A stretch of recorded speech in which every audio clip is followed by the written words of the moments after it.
Okay students, today we are going to discuss the new topic, that is we can say speech,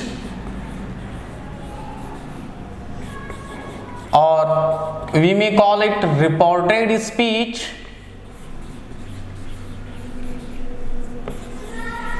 direct indirect speech, direct indirect speech,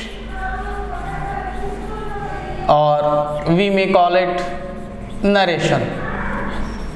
ठीक है बच्चों, ये अपने topic का नाम है। या तो स्पीच नाम से आए तो एक ही बात है, reported speech, direct indirect speech and narration.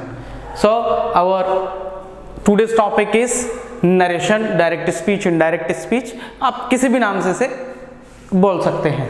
So first thing is that what is speech? Speeches are of two type, direct speech and indirect speech. ठीक है?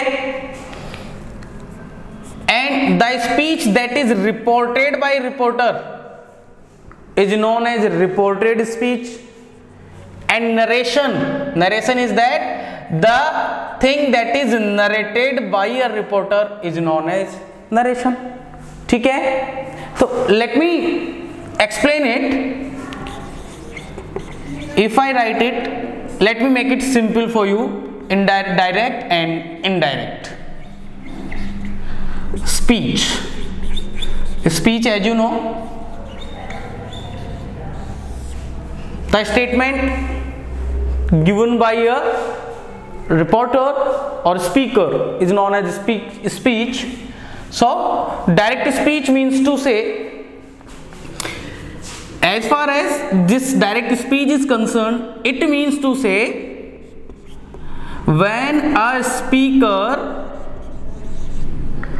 convey his or her message to the audience. Okay, audience का कोई message है, speaker audience को देना चाहता है, तो डायरेक्ट जो कम्युनिकेशन होगा ऑडियंस और स्पीकर के बीच में, वो डायरेक्ट स्पीच होगा। और you can touch me upon it when first person convey his or her message to the second person. Okay, जब फर्स्ट पर्सन अपनी बात सेकंड पर्सन से डायरेक्टली कन्वे करता है। Next one,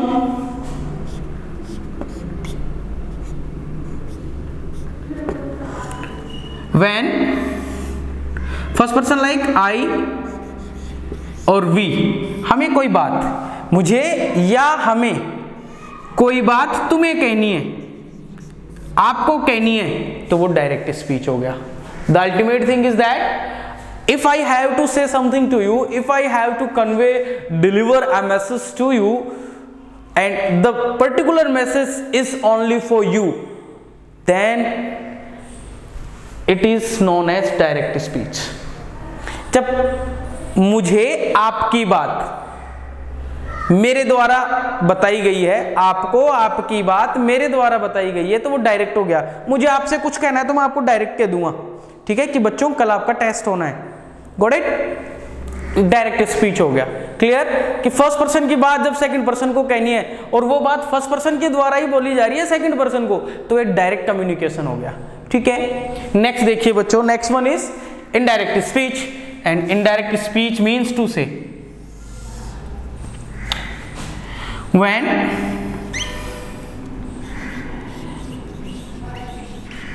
a speaker's statement is conveyed by second person or third person, when speaker's statement or message conveyed by third person to the audience, that is second person। समझे कि नहीं समझे? Means देखिए इसको और थोड़ा सिंप्लीफाई करते हैं। when फर्स्ट पर्सन की बात सेकंड पर्सन के द्वारा, थर्ड पर्सन के द्वारा सेकंड पर्सन को बताई जाए, या वाइस वर्सा हो सकता है। फर्स्ट पर्सन यदि कोई बात थर्ड पर्सन को कहना चाहता है तो वो हेल्प ले सेकंड पर्सन की अपना मैसेज कन्वे करने के लिए। फॉर एग्जाम्पल, यदि मैं आपको कहता हूं कि कल आपका टेस्ट है, आप स्टूडेंट्स हैं, मैंने आपसे कहा कि I will conduct a test, class test tomorrow, then it is a direct speech. ठीक है, ये डायरेक्ट कम्युनिकेशन हो गया। और this the same thing if I convey to director sir that sir you have to inform और that there would be a class test of class 10th, okay, then when second person means director sir will ask you to or will convey my message to you, मैंने मेरा message नहीं दिया, मेरा message indirectly director sir के द्वारा दिलाया गया। Clear है? तो वो क्या हो गया? इनडायरेक्ट स्पीच हो गया। मेरा मैसेज किसी अदर पर्सन के द्वारा कन्वे किया जाए, वो इनडायरेक्ट स्पीच हो गया। इज दैट क्लियर बच्चों? ओके, नेक्स्ट देखिए, अब ये तो हो गई डायरेक्ट स्पीच की बात एंड इनडायरेक्ट स्पीच के बेसिक की बात। अब हम देखते हैं कि हम इसे कैसे पहचानेंगे।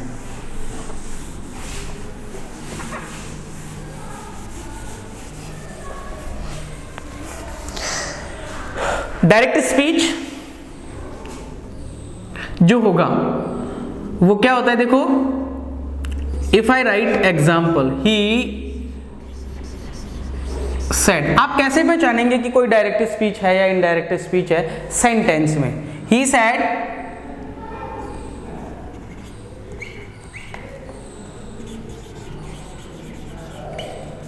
Ram is a good boy. He said Ram is a good boy. उसने कहा, he said Ram is a good boy. अब हम बात कर रहे हैं किसकी? डायरेक्ट स्पीच की, कि डायरेक्ट स्पीच कैसे होता है, इनडायरेक्ट स्पीच क्या होता है। डायरेक्ट स्पीच जो होता है इसके टू पार्ट्स होते हैं बच्चों। डायरेक्ट स्पीच के टू पार्ट्स होंगे। It is divided by two parts, first and second. Let me explain it through one example. He said is the reporting verb.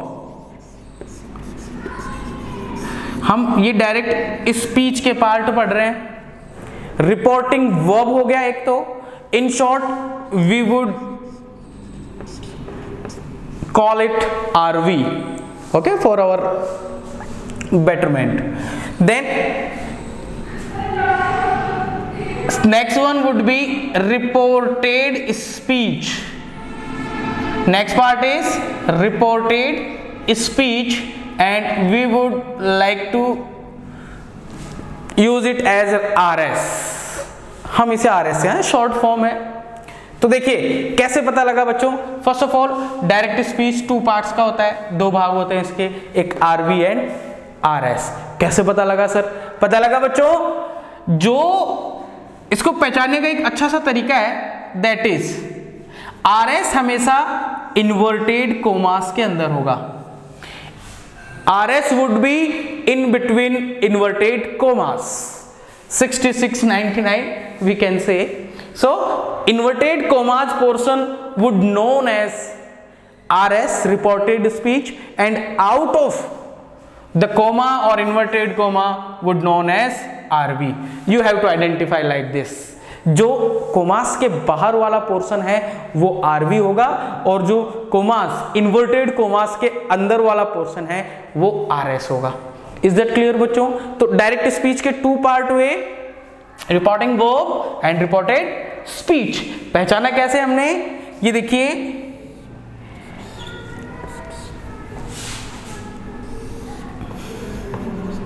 ये वाली आप स्ट्रक्चर बना लें तो जो इन्वर्टेड कोमा में है वो RS होगा, जो इन्वर्टेड कोमा के बाहर है वो RV होगा। By this way you have to identify this. And the next important thing is that, वो ये है बच्चों कि रिपोर्टिंग वर्ब, जैसे मैंने लिखा he said Ram is a good boy, fine, it may be like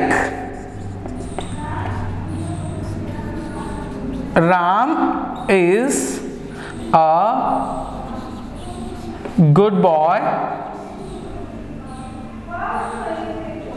he said. It may be like this, don't be confused. अब देखिए, Ram is a good boy he said, इसमें आपको पूछा जाए कि आरवी कौन सा है और आरएस कौन सा है. वेरी इंपॉर्टेंट थिंग बच्चों, आरवी और RS during this whole topic it would go with us, ये हमारे साथ ही रहेगा, तो इसे आइडेंटिफाई करना इंपॉर्टेंट थिंग है. तो अब आपसे पूछा जाए आरवी पोर्शन क्या है और आरएस क्या है, कैसे पता लगेगा बच्चों? Don't be confuse. आपको ये नहीं देखना है कि सर ने पहले क्या लिखा, ही सेड पहले लिखा, तो जो पहले वाला होगा वो आरवी होगा, बाद वाला RS. No, the thing is जो इन्वर्टेड कोमा में होगा वो आरएस होगा और जो इन्वर्टेड कोमा के बाहर होगा वो RV. Correct? So Ram is a good boy is in between the inverted comma, so it would known as RS, or we can say reported speech, and the portion that is out of the commas is known as RV, reporting verb. Is that clear to you? So this is the whole thing about direct speech. इसका important thing है, आपको याद रखनी है ये बात. Okay, let me move further now.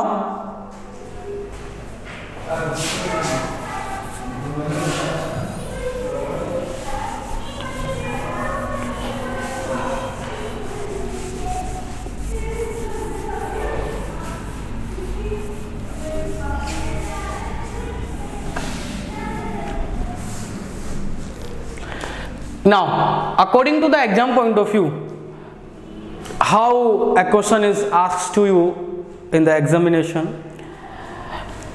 convert into indirect speech. You have to convert the sentence, convert the direct speech into indirect speech. आपको direct speech को इनडायरेक्ट स्पीच में कन्वर्ट करने के क्वेश्चंस आएंगे. ठीक है, तो उनको कैसे कन्वर्ट करना है?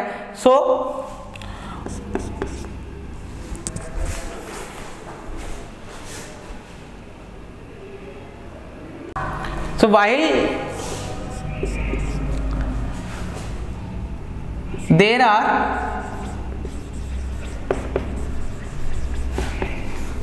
three types of changes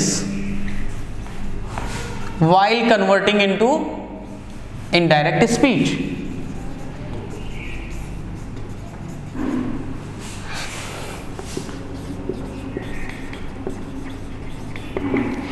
direct to indirect speech जब हम चेंज करेंगे, we have to have the notion of three changes.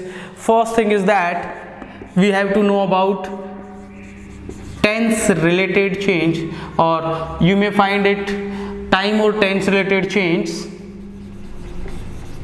Second one is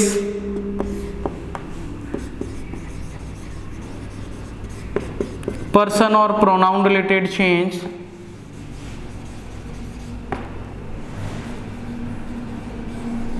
And third one is time and distance related change.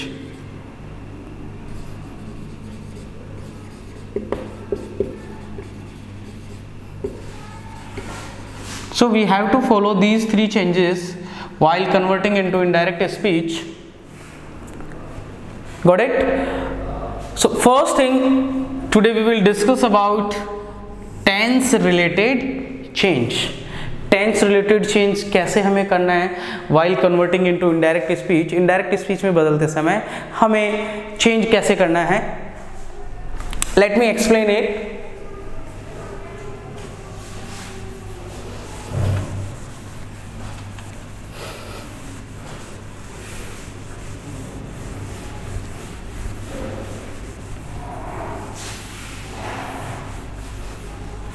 Okay, so first rule, tense related change.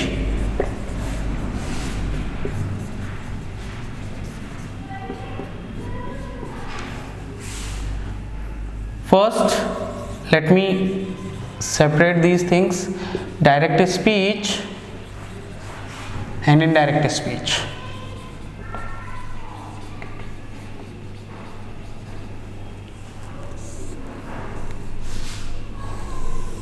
Okay बच्चों, first thing while converting into indirect speech and while changing the tense related change into indirect speech, the thing is that देखिए direct speech और indirect speech में एक common thing है, वो क्या है बच्चों कि जब भी मुझे डायरेक्ट कहना है तो वो प्रेजेंट में होगा। किस टेंस में होगा? प्रेजेंट टाइम में। मैं यदि आपसे कहता हूं कि आपको ये चैप्टर लर्न करना है तो करना है ये मैं अभी प्रेजेंट टाइम में आपसे बता रहा हूं, और यदि ये सेम थिंग आपको और कोई सेकंड पर्सन या थर्ड पर्सन डिलीवर करता है कि सर ने ये कहा था आपको ये चैप्टर लर्न करना है, तो कहा था तो रिपोर्टिंग वर्ब क्या हो गई? कहा था, अब वो पास्ट में हो गया। तो सेम थिंग आपको एक कॉमन सी थिंग याद रखनी है कि जब भी आप डायरेक्ट से इनडायरेक्ट कन्वर्ट करेंगे टेंस हमेशा उसमें पास्ट टेंस का होगा। टेंस हमेशा कौन सा होगा? पास्ट टेंस का होगा, ठीक है। और दूसरी बात, जो टेंस जो चेंज होगा वो हमेशा किस में होगा? इनडायरेक्ट स्पीच के आरएस में। कि ये जो डायरेक्ट का आरएस होगा ना, डायरेक्ट का जो आरएस है उसमें जो हेल्पिंग वर्ब आएगी वो किस में चेंज होगी? इनडायरेक्ट स्पीच में।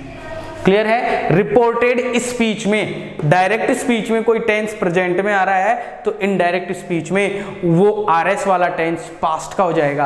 कैसे होगा वो देखिए। फर्स्ट थिंग,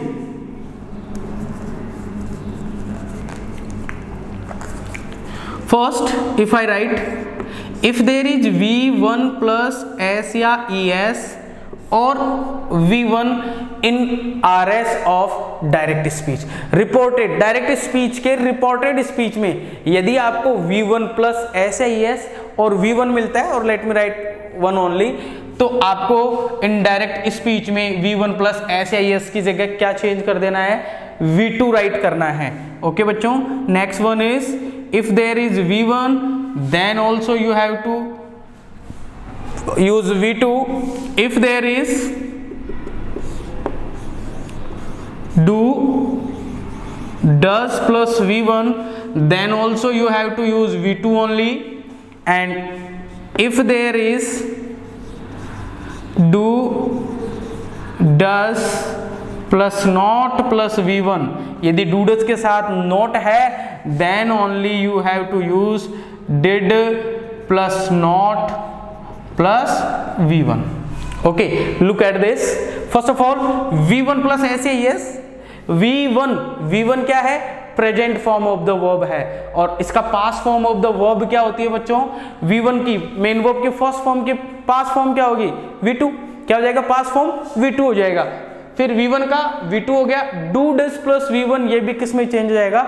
V2 में चेंज हो जाएगा। अब आप कहेंगे सर डू डज का पास्ट डिड होता है, ये इसलिए नहीं होता बेटा कि डायरेक्ट टू इनडायरेक्ट स्पीच जब हम चेंज करते हैं तो क्या होता है? इंटेरोगेटिव नेगेटिव जो सेंटेंसेस होते हैं वो सिंपल बन जाते हैं, अफर्मेटिव में हमें कन्वर्ट करना होता है इनडायरेक्ट स्पीच में। और इनडायरेक्ट स्पीच में जब हम सिंपल में चेंज करेंगे तो इनडायरेक्ट स्पीच में क्या होता है? ये सिंपल सेंटेंस में हमेशा V2 यूज होती है, एज यू ऑल नो। यही होता है पास्ट सिंपल में हम क्या करते हैं? We have to use V2, and with in negative interrogative and interrogative negative sentences we have to use did plus V1. Got it? और अब देखिए यहाँ पे do does plus not आया है तो ये नेगेटिव है, तो do does प्लस नोट की नेगेटिव क्या बनेगा? did प्लस नोट, क्योंकि नेगेटिव सेंटेंस में पास्ट सिंपल के नेगेटिव में हम did प्लस V1 यूज करते हैं। क्लियर? नेक्स्ट थिंग बच्चों, तो और आप ऐसे भी पता कर सकते हैं, ये जो सारी आइडेंटिफिकेशन है it belong to present simple. Okay, and present simple किस में बदल जाएगा? पास्ट सिंपल में। मैंने यही कहा था आपको कि प्रेजेंट जो है वो पास्ट में चेंज होगा, तो प्रेजेंट सिंपल किस में चेंज हो गया? पास्ट सिंपल में चेंज हो गया। एंड नेक्स्ट थिंग देखिए, fifth one, if there is am are plus V1 plus ING in the RS of the direct speech it would change. देखो इज एम आर का past क्या होता है बच्चों? Was, were plus V1 plus ING। Clear? Next देखिए, if there is has, have plus V3, in the RS of direct speech. Has have है तो has have का पास क्या होता है बेटा, हैड, और वर्ब इसमें क्या आ जाएगी, V3 आ जाएगी। क्लियर है। फिर देखिए if there is has been और हैव बीन, ठीक है, हैज बीन और हैव बीन, तो हैज बीन और हैव बीन का पास्ट भी क्या होता है बच्चों, इसका पास्ट हो जाएगा बच्चों had been plus V1 plus ING, had been plus V1 plus ING। तो देखिए प्रेजेंट सिंपल किस में चेंज हुआ, पास्ट सिंपल में। किस में चेंज हुआ, पास्ट सिंपल में। प्रेजेंट कॉन्टिन्यूस किस में चेंज हुआ, ये देखो प्रेजेंट कॉन्टिन्यूस किस में चेंज हुआ, पास्ट कॉन्टिन्यूस में। प्रेजेंट परफेक्ट किस में चेंज हुआ बच्चों, पास्ट परफेक्ट में। एंड प्रेजेंट परफेक्ट कॉन्टिन्यूस किस में चेंज हुआ, पास्ट परफेक्ट कॉन्टिन्यूस में। Choice is yours, how would you internalise it, how would you use this, understand this according to you. You can use your own method too, ठीक है, आप अपने method भी use कर सकते हैं इसमें। नेक्स्ट देखिए बच्चों, if there is V2 और did प्लस V1, अब ये किसकी बात आ गई बच्चों, पास्ट की बात आ गई, पास्ट सिंपल की बात आ गई, ठीक है। अब पास्ट सिंपल का भी एक और पास्ट होता है कि सर आपने कहा था कि जो सिंपल है प्रेजेंट है वो पास्ट में चेंज हो जाएगा, तो फिर पास्ट किस में चेंज होगा बेटा, पास्ट भी चेंज होगा पास्ट परफेक्ट में, ठीक है। V2 और डिड प्लस V1 यदि RS में आता है तो ये चेंज हो जाएगा बच्चों हैड प्लस V3 में। किस में चेंज हो जाएगा, हैड प्लस V3 में। इसके बाद यदि आपके RS में आता है was, were plus V1 plus ING, तो इसमें क्या चेंज हो जाएगा बेटा, had been plus V1 plus ING, had been plus V1 plus ING। Clear हुआ यहां तक। तो देखिए प्रेजेंट किस में चेंज हुआ, पास्ट में। पास्ट किस में चेंज हुआ, पास्ट परफेक्ट में, ठीक है। पास्ट सिंपल किस में चेंज हो गया, पास्ट परफेक्ट में। पास्ट कॉन्टिन्यूस किस में चेंज हो गया, पास्ट परफेक्ट कॉन्टिन्यूस में। Is that clear? Let me right more things.